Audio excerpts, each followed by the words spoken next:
Hi guys, it's B from Let's Be Sleeved. So this is my second video on the channel, and I'm wearing the exact same outfit because I'm filming it right after. I've got two very small children, and one's napping and one's in preschool, so I got to make the most of my time whenever I can. So this video, it's post-op, pre-op, and I think I'm going to have my surgery sometime in August, which will be about a month and a half from now. But with COVID and, you know, international travel and everything, who knows? But I have a feeling like I'm 95% sure that's going to happen. So if you're following along, if you're new, whichever the case may be, I'll give you a brief recap, which is that I am going from a lap band to vertical sleeve. I had my lap band about 10, 12, 13 years ago. I'm terrible with math and with numbers. So somewhere like, let's say 12, let's just say 12 years. I might change that in the next video and say, let's say 13 years, whatever. Let's say 12 for now. So I had my original surgery back then. I had on my surgery date, I was probably about 275, maybe 272 or something like that. I lost throughout my whole surgery, my whole weight loss journey, I've actually lost about 150 pounds. I maintained 150 pound loss for about 5 years. That was all the way back then. And then I gained about 20 pounds. And I gained that 20 pounds while going through IVF. My particular kind of IVF required that I take steroids and hormones, and I was also taking large doses of antidepressants, because if you are familiar with IVF and having to do that, it is crazy making, and we also had several pregnancy losses. So, you know, when I looked at those initial 20 pounds gained after a 5-year period of being, you know, at my low, which was 177, I thought to myself, that's life, man. Like, you're doing great. Keep doing you. And I had a wonderfully healthy diet that was really varied and really had found my my niche in terms of how I like to eat and how I like to meal prep, and, you know, like how much fiber I got in, and, you know, all of that, right? Like I'd worked it out to a science. And so then stayed there for probably like another 5-ish years, and then had my first child, and then went up to about 210 pounds and just kind of stayed there until I got pregnant with my second child. And that's when the shit hit the fan, and I gained quite a bit of weight back after I was able to eat, because I had hyperemesis gravidarum during pregnancy, and all of a sudden I was one of those people who started having complications from my lap band. If you want to go into a longer, very detailed history, then watch my first video where I kind of go into a bit more of the details. So I have had bariatric surgery before. And when I had bariatric surgery in the past, the recommendations were quite different than they are now. And of course, every surgery center or surgeon is going to have slightly different rules and do's and don'ts and all of that.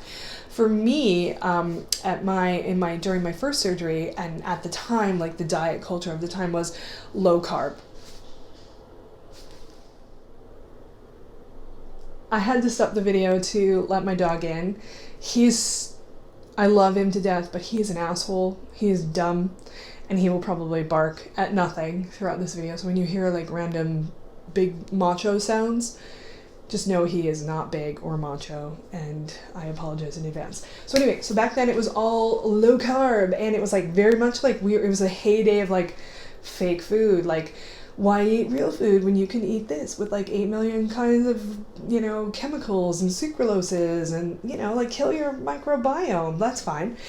And at the time I wasn't very critical of it, because I was just like, well, I was critical of it on one level. In the back of my brain I was like, so you're telling me that I'm so fat that I need to lose weight, but I need to do it by not eating like actual foods, but you tell me that, you know, that's all fat people do, is they don't eat real foods, but I eat a lot of real foods.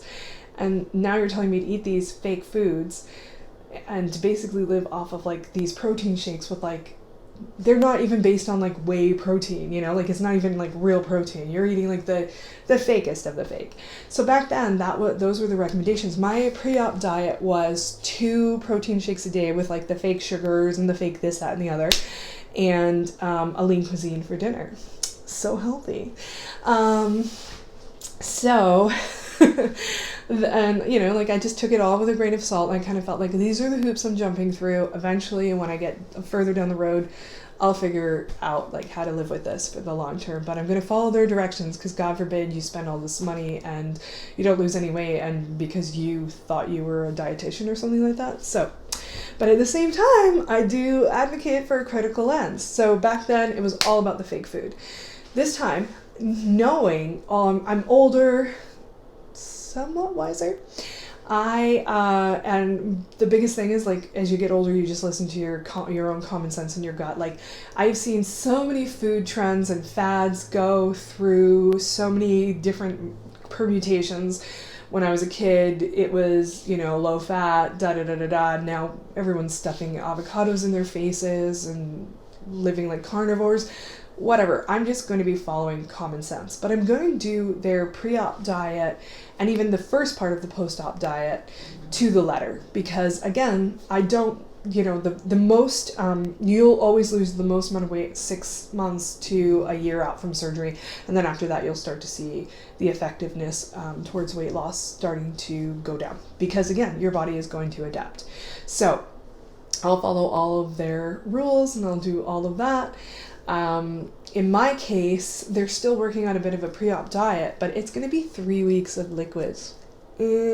So one of the other advantages of knowing the way this works is that I know that those 3 weeks are going to suck. They're going to suck hard. It's actually, I would say, harder to do the pre-op diet than it is post-op, because pre-op, your stomach hasn't been altered, so you're still feeling, all of your hormones, and you're feeling ghrelin in particular telling you to eat, because your surgical diets are usually anywhere from like 400 to 600 to maybe, if you're lucky, 1,000 calories. Mine netted out to about 550 or something like that, and I think it will probably come to about the same this time around. So I've got 2 small children. I'm trying to wean one of those kids. And I'm going to be moving, and I'll be trying to live off of like roughly 500 calories. So for 3 weeks on liquids. And the other thing that happens that I remember from last time is that you don't chew, because you're just constantly doing these liquids and mushies and stuff like that. So it's going to be really weird. So this time around, I'm not going to be doing a ton of the fake food. I've found some protein powders and things over the years that work for me. I am going to try something called Gene Pro. Apparently it's flavorless and it seems to be pretty popular with bariatric surgery community. So I'll give that a try. Last time we didn't have this, but because you're basically in ketosis, because you're calorically just not even getting anywhere near it, so you're going to be in a catabolic phase. I remember just being super tired and lethargic and not knowing that basically like that's keto flu, or like electrolytes need to be boosted. So I will be drinking, probably end up having to have that terrible sugar-free Gatorade, because I won't want to bump my calories up. But so I'm actually not a fan of artificial sweeteners at all. I'd rather just not have the sugar, but they don't make that. But I will be trying to find a more natural alternative. I think I might be able to use Hydrolyte for that purpose. They sell it at Whole Foods, and it costs like $8 million, so hopefully it's not as chemically laden as the Gatorade. But you gotta do what you gotta do. When you're eating 550 calories, like, who gives a fuck if you find a product that helps you and it's still within the guidelines? Do what you gotta do. Last time, like I said, it was shakes and lean cuisine. This time I think I'll be able to have a lot more soups and things like that. So I am going to use Costco for a lot of like my broths and things like that, because I make broth all the time and cook soups and things like that all the time. So I'm kind of used to my own flavor profile. Like you have like your tortilla soup or your minestrone or whatever, and you just always add like the same spices and seasonings, and it's great and everything, but sometimes it's really nice to have somebody else do it for you, and I'm going to need to kind of conserve energy. So I'm going to do a lot of store-bought, and I'm going to be okay with that, because that's the season of life that we're in, right? For me, I don't know how I feel about the sugar-free icy pops. I'll see if I need them. That's the other thing, is if you need it, then you need it. Sometimes you just need some kind of a sweetness or something, especially, but maybe if I can find out if I could just like make my own and just freeze some strawberry, but like puree. I don't know. We'll find out. Like, so I'm going to be doing a lot of that kind of stuff, experimenting with it and adding in the foods that I like, but trying to make sure that they meet the protocols. I'm just looking at my notes here.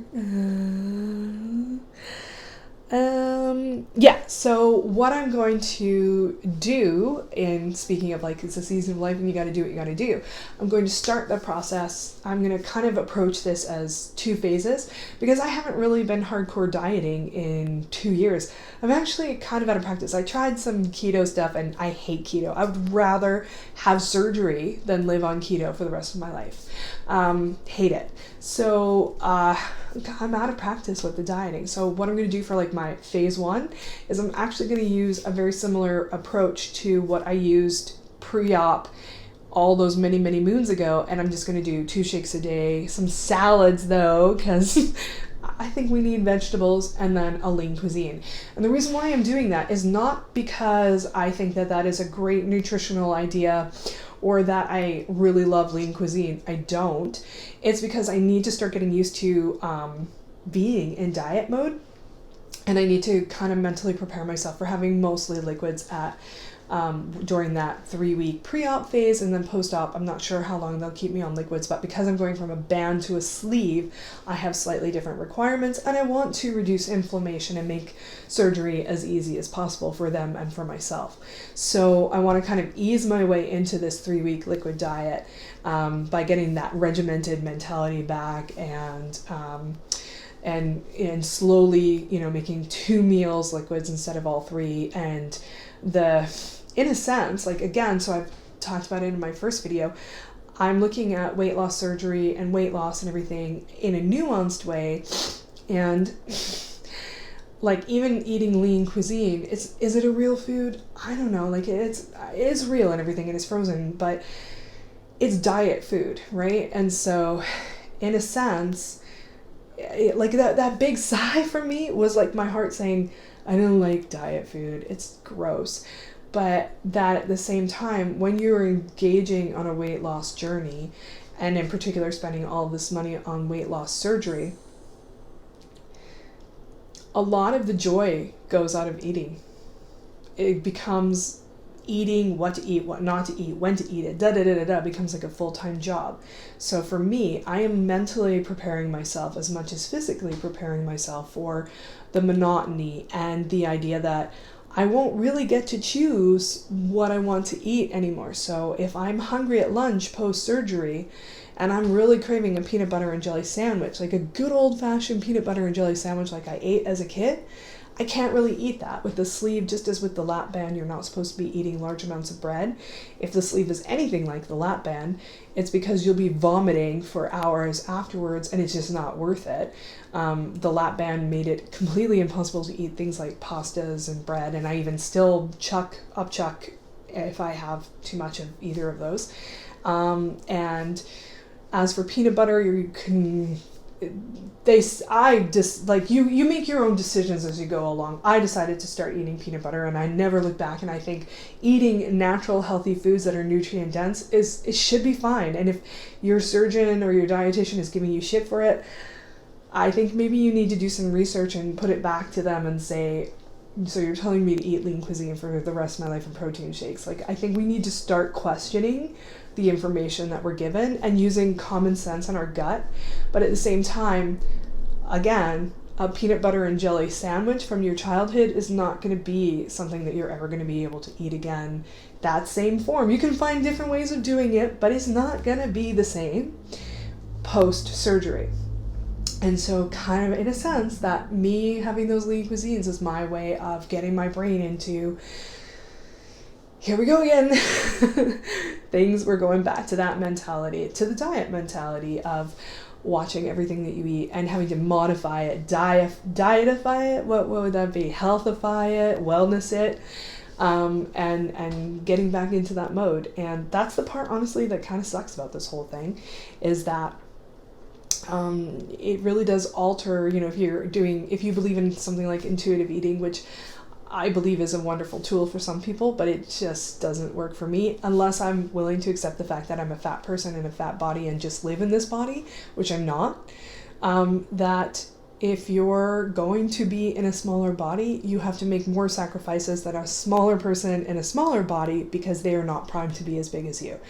So that is how I am preparing for my weight loss surgery, which will hopefully happen in August. And the countdown, I have to sit down and look at a calendar to figure out my phases, but the countdown's on and I should be starting fairly soon, and I will keep you up to date on all of that. Thank you so much. Like, subscribe, leave a comment, tell your friends, and have a great day. Thank you. Bye.